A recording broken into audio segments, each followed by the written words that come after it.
Hello, everyone. Thank you very much. It's been a very big 2 days, I have to say.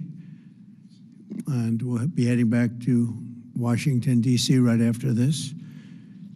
And I'd like to wish everyone a very good evening. And over the weekend, the United States military and the Israeli Defense Forces continued Operation Epic Fury very successfully. Over the past 9 days, we've carried out some of the most powerful and complex military strikes and maneuvers the world has ever seen.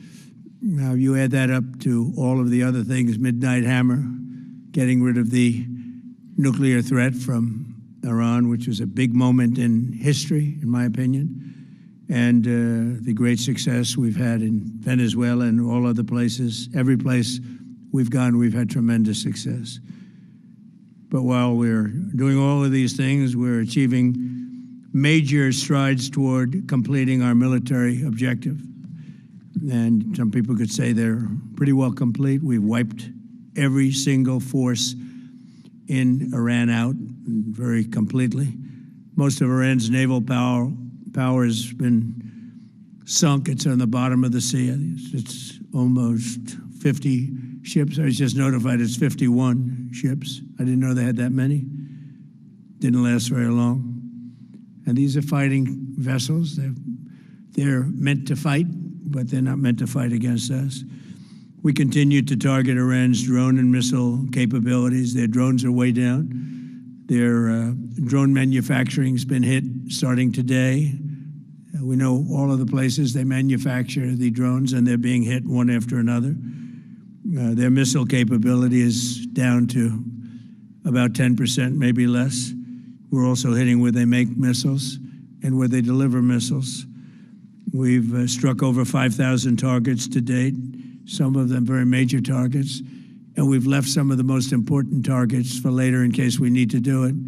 If we hit them, it's going to take many years for them to be rebuilt, having to do with electricity production and many other things. So we're not looking to do that if we don't have to. But they're the kind of things that are very easy to hit, but very devastating if they are hit. We are waiting to see what happens before we hit them.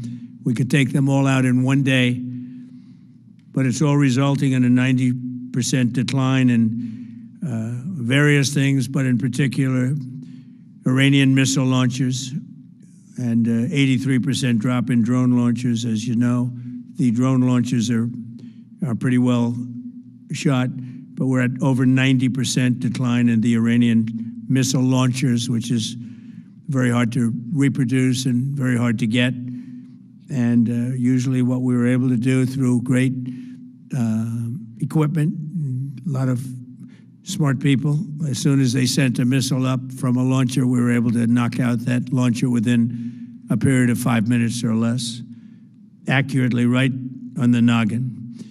So now we have low-cost interceptors effectively combating Iranian drones, and our B-2 bombers recently dropped dozens of 2,000-pound bombs to destroy missile launchers all over Iran and buried deep under Iranian soil in many cases. The soil was no match.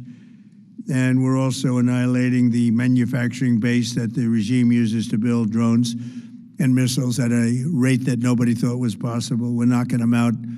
We know where they all are. We're knocking them out very quickly. We're ahead of our initial timeline by a lot.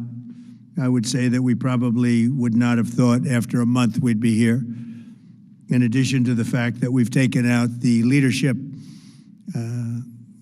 twice and maybe 3 times. And we, as you know, we want to be involved. We don't want another president that maybe wouldn't be willing to do what I'm willing to do for the good of the world, for the good of our nation, to be stuck with a situation in 5 years or 10 years from now. So we think they should put a president in, or the head of the country in, that's going to be able to do something peacefully for a change. They've been doing this for 47 years, killing people for 47 years, whether it's the barracks or even the SS Cole where they were involved. Very strongly, they always denied it. But where they were very strongly involved in all of the people that died through the roadside bombs, died and are right now walking around with no legs, no arms, a face that's been so badly damaged. The Iranian regime has been attacking Americans and spreading terror for 47 years, and despite these countless opportunities to renounce their nuclear ambitions, which they had just a short while ago, they told Mr. Witkoff, who is standing right over here, they said, they actually said, we want to keep building. Essentially, in a real nutshell, we want to continue to build nuclear weapons. If we didn't knock out Midnight Hammer, if we didn't knock out their Iranian potential, if we didn't do that with Midnight Hammer, they would have had a nuclear weapon. They would have used it long before now. And at a minimum, Israel would have been annihilated. I was very lucky that we had the courage to do that we had the talented pilots and the great equipment. The B-2 bombers are unbelievable. We ordered 25 more, by the way. The newer, better version. It's we have the greatest military in the world. We have the greatest equipment in the world by far. You see that no matter where we go. You still need the people, though, to operate it and to use it. And those are the people that we cherish. Even after we obliterated their key nuclear sites in Operation Midnight Hammer, they never negotiated in good faith. They still continued to say, we want to build nuclear. We want enrichment at levels that were unacceptable. And they even turned down an offer for unlimited free nuclear fuel forever for civilian purposes. We had people offering them free nuclear fuel. They weren't interested in that because they wanted to build a nuclear weapon. So instead, the regime was trying to reconstitute its weapons program at a different site. They couldn't go back to where they were, the 3 sites that we obliterated, but they were starting work at another site, a different site, different kind of a site, and that was protected by granite. They wanted it protected. Granite's pretty good, but they wanted it protected by a lot deeper. They wanted to go a lot deeper, and they started the process while rapidly building conventional ballistic missiles. They were going to do it all at the same time. It threatened our overseas bases and soon could have reached even our homeland. The regime's intention was to use this exponentially growing ballistic missile threat to make it virtually impossible to prevent them from obtaining a nuclear weapon. So as you probably saw, they had a tremendous number of missiles, most of which are now being used or destroyed, and very unsuccessfully used because we have been able, for the most part, to shoot them all down. What incredible technology. The Patriots have been unbelievable, and other things. And the laser technology that we have now is incredible. It's coming out pretty soon. Where literally lasers will do the work of, at a lot less cost, do the work of what the Patriots are doing or what other things are doing. The situation was very quickly approaching the point of no return, and the United States found it intolerable, in my opinion, based on what Steve and Jared and Pete and others were telling me, Marco, so involved, that I thought that they were going to attack us. I thought they would, if we didn't do this at the time we did it, I think they had in mind to attack us. And if you notice, they did something which was very foolish, very stupid, I would say. They attacked their neighbors, and their neighbors were largely neutral, or at least weren't going to be involved, and they got attacked. And it had the reverse effect. The neighbors came onto our side and started attacking them, and actually quite successfully. If you look at Saudi Arabia, you look at UAE, Qatar, and others, but they were strong and they were smart, but they got attacked. Nobody, when I first heard it, I said, no, somebody made a mistake. There was no mistake. UAE had over 1,000 missiles shot at it, knocked them almost all down. On the very first day I came down the escalator in 2015, I said, quote, I will stop Iran from getting nuclear weapons, and all I'm doing is keeping my promise. Think of that. That was in 2015. I said it. It was a threat then and a much bigger threat now, but no longer a threat, not for a long time anyway. We want to keep it that way. As we continue Operation Epic Fury, we're also focused on keeping energy and oil flowing to the world.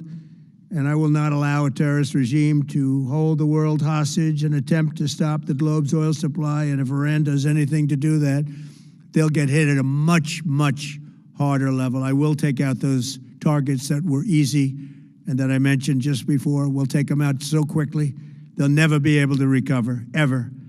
If they want to play that game, they better not play that game. In the long run, oil supplies will be dramatically more secure without the threat of Iranian ships, drones, missiles, nuclear menace, or anything. So the Strait of Hormuz is going to remain safe. We have a lot of Navy ships there. We have the best equipment in the world, inspecting for mines. Again, most of their ships are down at the bottom of the sea, but we will hit them so hard that it will not be possible for them or anybody else helping them to ever recover that section of the world if they do anything. In recent years, the regime and its terror proxies have launched attacks on hundreds of commercial vessels. We're putting an end to all of this threat once and for all, and the result will be lower oil prices, oil and gas prices for American families. We've done that. We've done it. We brought it very low. This was just an excursion into something that had to be done. We're getting very close to finishing that, too. In the meantime, during this brief disruption, the United States is offering political risk insurance to any tankers operating in the Gulf. So we're putting up risk insurance. We'll perhaps go alongside of them for protection. We don't think it'll be necessary. If it is, and if they do anything, the price will be incalculable. It will be so great that they will have wished they never did it, because you have to keep the straits flowing. With all of that, it affects other countries much more than it does the United States. It doesn't really affect us. We have so much oil. We have tremendous oil and gas, much more than we need. We have Venezuela now as our new partner, great partner. They've worked out so wonderful. We're working with the administration, the president, and it's a massive source of oil, gas, everything. But we're in a very good position, but very unfair to other parts of the world, like China as an example. I mean, we're doing this for the other parts of the world, including countries like China. They get a lot of their oil through the straits. So we're doing this. We have a very good relationship with President Xi in China. I'm going there in a short period of time, and we're protecting the world from what these lunatics are trying to do, and very successfully, I might add. We're also waiving certain oil-related sanctions to reduce prices. So we have sanctions on some countries. We're going to take those sanctions off till this straightens out. Then who knows, maybe we won't have to put them on. There'll be so much peace. But when the time comes, the U.S. Navy and its partners will escort tankers through the strait if needed. I hope it's not going to be needed, but if it's needed, we'll escort them right through. And we have the greatest mine-sweeping ability. We have the greatest ships, and all of the, we know exactly where they're placed. We'll get them out of there very fast, but we hope we don't have any of that. And again, if they do that, if they play that game, we're going to hit them at a level that they have not seen before. So we're winning very decisively. We're way ahead of schedule. Our military is the greatest in the world, with the greatest equipment and the greatest people in the world. Nobody's ever seen anything like it. Iran's a very powerful country. They were going to take over the Middle East. If we did not hit them, they were going to take over the Middle East. They had thousands and thousands. Since their last hit, they had thousands and thousands of missiles and everything else. Most are now destroyed. But they were going to take over the Middle East. Those weapons were aimed at Middle Eastern countries that had nothing to do with this. They were going to take over the Middle East, and they were going to try and destroy Israel. So we stopped it with good timing, and we're very proud to be involved in this, and it's going to be ended soon. And if it starts up again, they'll be hit even harder. Thank you very much for being here. Go ahead, any questions? Thank you so much. Go ahead. Do you approve of Iran's new supreme leader? And secondly, can you tell us more about your call with Russian President Vladimir Putin today? Yes. What did you discuss? Yes, I had a very good call with President Putin. We had a lot of people on the line from our side, from his side. We were talking about Ukraine, which is just a never-ending fight. And look, there's tremendous hatred between President Putin and President Zelensky. They can't seem to get it together. But I think it was a positive call on that subject. And we obviously talked then about the Middle East. And he wants to be helpful. I said, you could be more helpful by getting the Ukraine-Russia war over with. That would be more helpful. But we had a very good talk, and he wants to be very constructive. Yeah, please. Yeah, please. Thank you, Mr. President. On Iran, you called it an excursion. You said it would be over soon. Are you thinking this week it will be over? No, Are you talking but soon. about days? I think soon. Okay, and with respect Very to... soon. Look, everything they have is gone, including their leadership. In fact, there are two levels of leadership, and even actually, as it turns out, more than that. But two levels of leadership are gone. Most people have never even heard about the leaders that they're talking about. So it's obviously been very, very powerful, very effective. With respect to Cuba, you said that Cuba wants to make a deal. Yes. What would the United States get in return for that, and why should Americans trust Marco Rubio to negotiate it? Well, Marco Rubio is doing a great job. I think he's going to go down as the greatest Secretary of State in history. Look at what we've done as a presidency. Look at what we've done as an administration. They trust Marco, and so do the American people trust. He's been successful no matter where he's been. He also speaks the language, which is always nice and always helpful. But he's dealing, and it may be a friendly takeover. It may not be a friendly takeover. It wouldn't matter because they're really they're down to, as they say, fumes. They have no energy. They have no money. They're in deep trouble on a humanitarian basis. And we don't want to see that, but they were very, very bad to a lot of people, as you know, and a lot of people living on the Cuban-American vote, which I got at record levels. Very important. Those people are very important to me. I know what they went through. They went through hell. Some of them have gone on to be some of the most successful people in the country. Cuban-American business people, some of them are like the most successful in the country. And a lot of them are friends of mine because I've been fighting this battle with them for a long time. The Castro regime was brutal, but they lived off Venezuela. Now they don't live off Venezuela. Sends them no energy, no fuel, no oil, no money, no nothing. They lived without Venezuela. They couldn't have made it. And we cut them off from everything else. So, yeah, they're going to make either a deal or we'll do it just as easy anyway. Yeah. Please, go ahead. There's footage that shows that an American missile strike and a Tomahawk missile likely destroyed that Iranian girls' school. So will the U.S. accept any responsibility Well, I for haven't that strike? seen it, and I will say that the Tomahawk, which is one of the most powerful weapons around, is used by, is sold and used by other countries, you know that. And whether it's Iran, who also has some Tomahawks, I wish they had more, but whether it's Iran or somebody else, the fact that a Tomahawk is very generic, it's sold to other countries, but that's being investigated right now. Yeah, please. Thank you. Mr. President, you've said the war is, quote, very complete, but your defense secretary says this is just the beginning. So which is it, and how long should Americans be prepared Well, I think for you could this war say to it last both. for? It's the beginning of building a new country, but they have no Navy, they have no Air Force, they have no anti-aircraft equipment. It's all been blown up. They have no radar, they have no telecommunications, and they have no leadership. It's all gone. So, you could look at that statement. We could call it a tremendous success right now as we leave here. I could call it, or we could go further, and we're going to go further. But the big risk on that war has been over for 3 days. We wiped them out in the first 2 days. When you think about it, it's incredible. We wiped out a big Navy, very powerful Navy.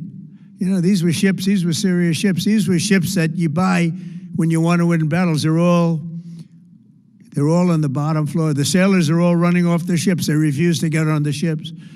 The Air Force is gone. Everything's gone. The missiles are down to a trickle. The drones are down to probably 25%, and they'll soon be down to nothing. We'll have where they manufactured the drones are under fire as we speak. They're being hit. So the rest is going to be a determination as to my attitude, along with the people in the Trump administration, what we want to do. Thank you. Yeah, please. Can I ask you, you mentioned you were going to waive certain additional oil waivers or sanctions. Can you talk a little bit more about that and address in particular? Well, we're looking to keep the oil like prices down. We went artificially up because of this excursion into a very positive thing. I mean, this was an excursion that a lot of people wouldn't have done.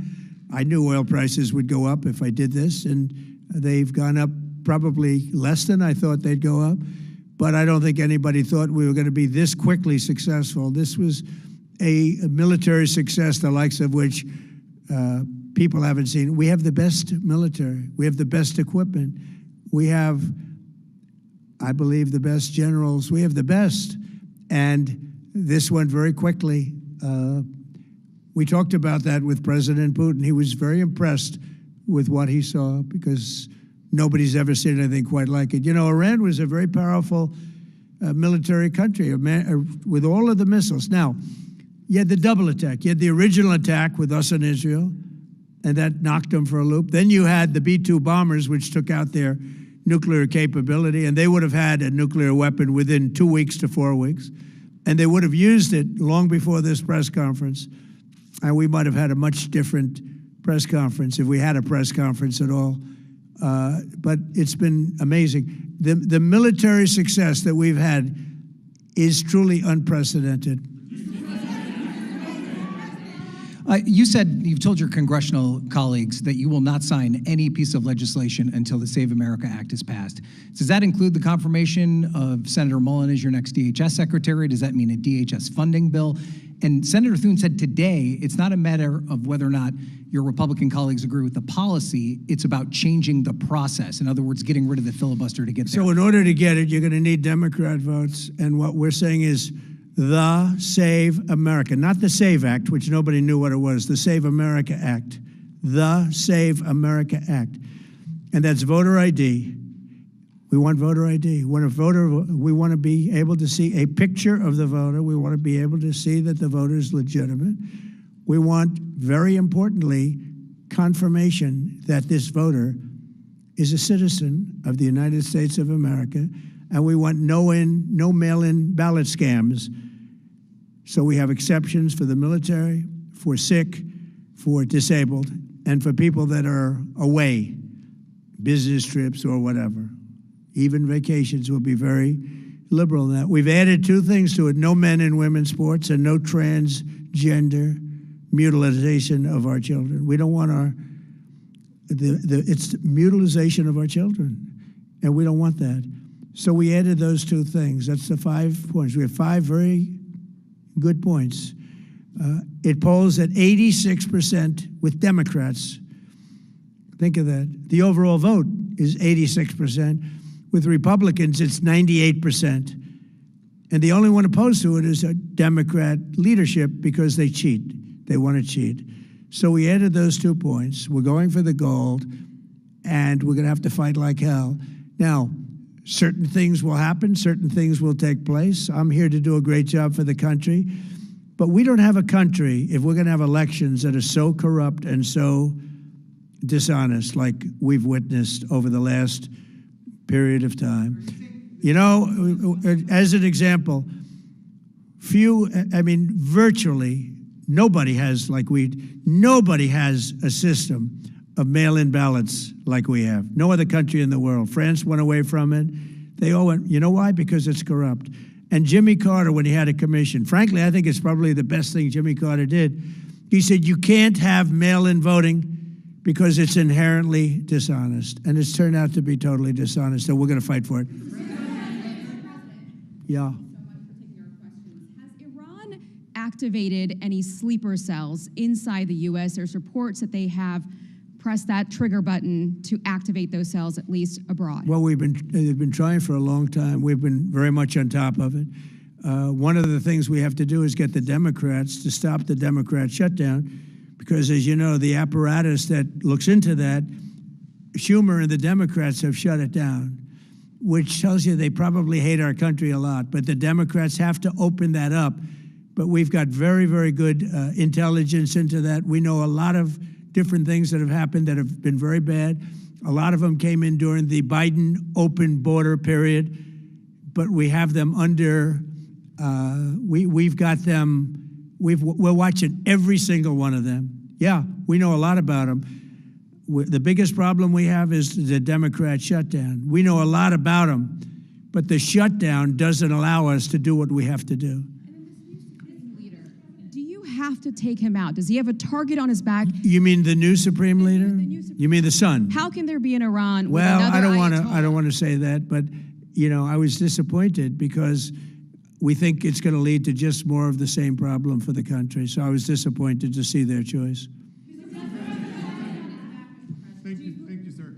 You've said you have someone in mind to be the new Iranian leadership, if not the Ayatollah's son. What are you looking for in that person? Are you looking at someone internal, given that you just said that their leadership has been I decimated like the and idea wiped of, out? internal and eternal, come to think of it. But I like the idea of internal because it works well. I mean, I think we've proven that so far in Venezuela. We have a woman, Delcy, who has been, president of the country, very respected, she's doing a great job. And it's, no disruption. We had, as you remember, Iraq, where everybody got fired. The military got fired, the police got fired, the politicians got fired. There was nobody. And you know what they turned into? ISIS. And we don't want that. We don't want that. So I would like to see people that are inside go. Now they talk about the son of the Shah. They talk about other people. But, hasn't been there in many, many years. We have a formula that's been very good so far, and I think it'll continue to be good. The relationship is extraordinary with Venezuela, smart country. We've taken out 100 million barrels of oil. It's right now in Houston being taken care of and made so beautiful. You have to see this at work. They have it's brought to the refineries. It's being refined in Houston, which is made exactly for that product. And so far, but it's 100 million barrels of oil, and now they have another 100 million barrels coming. And it's like a partnership. We're getting along so well with them. It's great for Venezuela, and it's great for the United States. Yeah, please go ahead.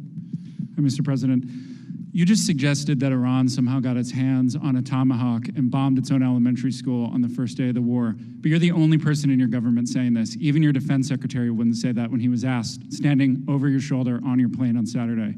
Why are you the only person saying this? Because I just don't know enough about it. I think it's something that I was told is under investigation. But tomahawks are used by others, as you know. Numerous other nations have tomahawks. They buy them from us. But I will certainly, whatever the report shows, I'm willing to live with that report. Yeah, please. You said earlier that we've already won in many ways, but we haven't won enough. What do you consider enough? What's your baseline? Where they're not going to be starting the following day to develop a nuclear weapon. Where they'll look at that man and some other people from the administration and say, all right, we're not going to do it. They were not willing to say that. And when Steve called up and he said that to me, I said, well, here we go. Let's do it the hard way. But the hard way, I think, is probably the easy way. When basically I can see that they will no longer have any capacity whatsoever for a very long period of time of developing weaponry that could be used against the United States, Israel, or any of our allies. We have great allies in the Middle East, great countries that are allies. And they were staying out of it until they got hit. Someday they'll have to do a story. Why did he do that? Why did they do that? But they were going to hit them. If I didn't hit them first, they were going to hit our allies first. I believe, upon information and belief, But I believe that he was going to, they were going to take over the Middle East. They were looking to take over the Middle East. Now, had Operation Midnight Hammer not taken place, that was definite, because they would have had a nuclear weapon within a matter of weeks. But that took place. That was a setback. But look at the number of missiles they were able to buy and make over the last 6 months. And those missiles were aimed at various countries. And when you look at over 1,000 missiles shot at like UAE, they were looking to take over the Middle East. We got there first. Lucky. I'll tell you what, the Middle East and those countries, very rich countries, are very lucky that I was president instead of somebody else.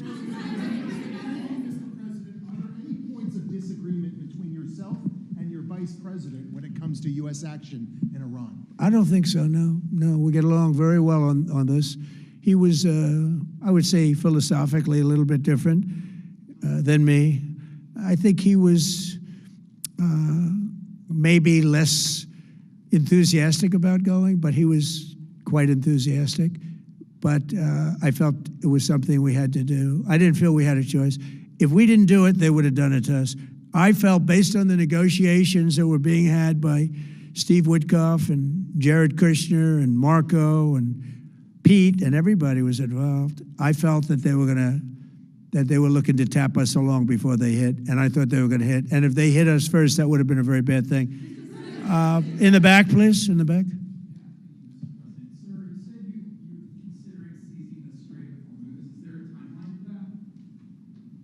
About the Strait, you mean? Yeah, well, I want to keep it open. I want to keep it good.